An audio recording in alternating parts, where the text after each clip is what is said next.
राधे राधे सभी को। अभी हम लोग डिस्कस करने जा रहे हैं क्वेश्चन नंबर 5 यूपीएससी सीएससी 2026 का प्रीलिम्स के सी सेट का। अभी तक हम लोगों ने क्वेश्चन नंबर 4 तक डिस्कस कर लिया है। और क्वेश्चन जिस तरह क्वेश्चन नंबर 1 से क्वेश्चन नंबर 4 तक था कि 2 स्टेटमेंट दिए हुए थे और उन दोनों में से स्टेटमेंट में से हमें ये पता लगाना था कि इधर statement 1 is sufficient to give the answer, या फिर 2 है क्या, या फिर 2 is sufficient to give the answer, या फिर आपका दोनों कंबाइन करने के बाद we are able to find the answer, या फिर जो चौथा ऑप्शन था कि किसी का भी यूज़ करने से हमें आंसर नहीं मिल पा रहा है, मतलब दोनों का कंबाइन भी यूज़ करने से आंसर नहीं मिल पा रहा है। इस तरह के 4 ऑप्शन हमारे पास थे। ठीक है, तो अब हम क्वेश्चन नंबर 5 को डिस्कस कर लेते हैं। अब क्वेश्चन नंबर 5 बेसिकली बोल क्या रहा है कि यार देखो, एक्स वाई जेड बोल रहा है कि ये 3 इंटीजर्स हैं। ठीक है, कुछ भी हो सकते हैं इंटीजर्स में। इंटीजर्स बेसिकली 0 1 2 3 और नेगेटिव भी है -1 -2 एंड ऑल। ठीक है, अब बोल रहा है क्या कि ईच ग्रेटर देन 1।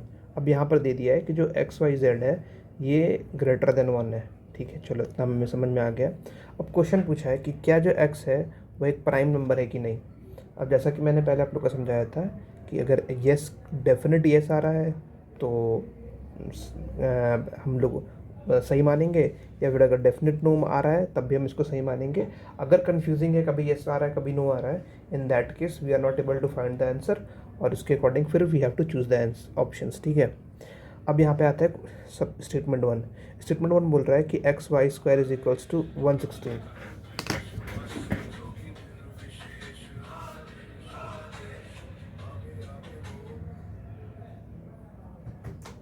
सॉरी, हाँ, तो यहाँ पे, हाँ तो सॉरी, ये कॉल आ गया था एक।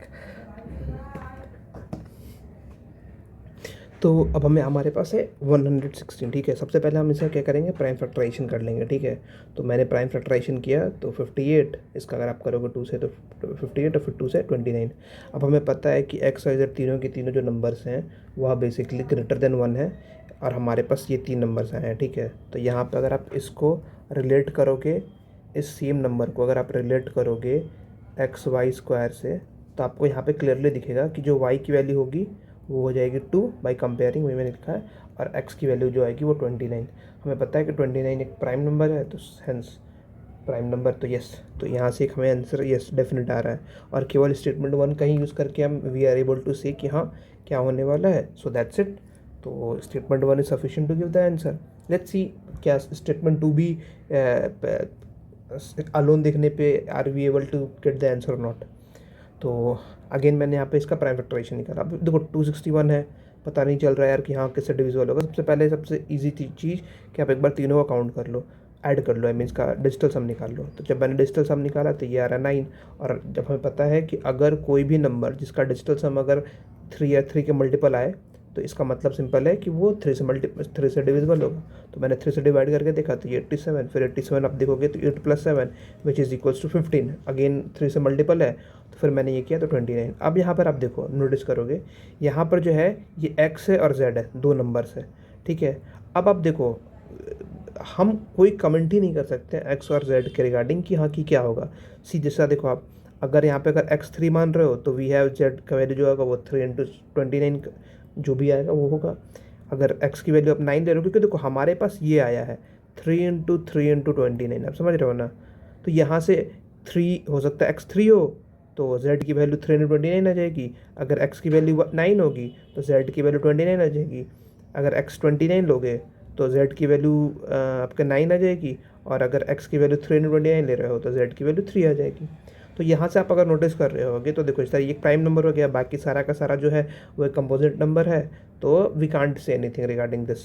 तो स्टेटमेंट 2 से तो हमें आंसर नहीं पता चल रहा है, बट हाँ statement 1 is sufficient to give the answer.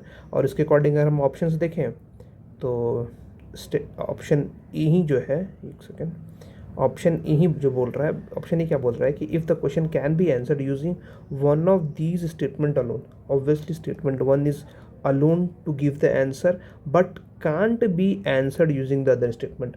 दूसरे स्टेटमेंट को यूज़ करके we are not able to get the answer, hence A is the correct answer. तो उसका जो 5 है, क्वेश्चन नंबर 5 है, इसका जो आंसर आ जाएगा वो आपका आ जाएगा ए।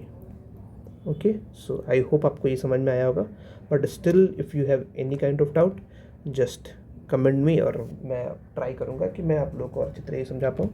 Thank you so much. जय माता दी।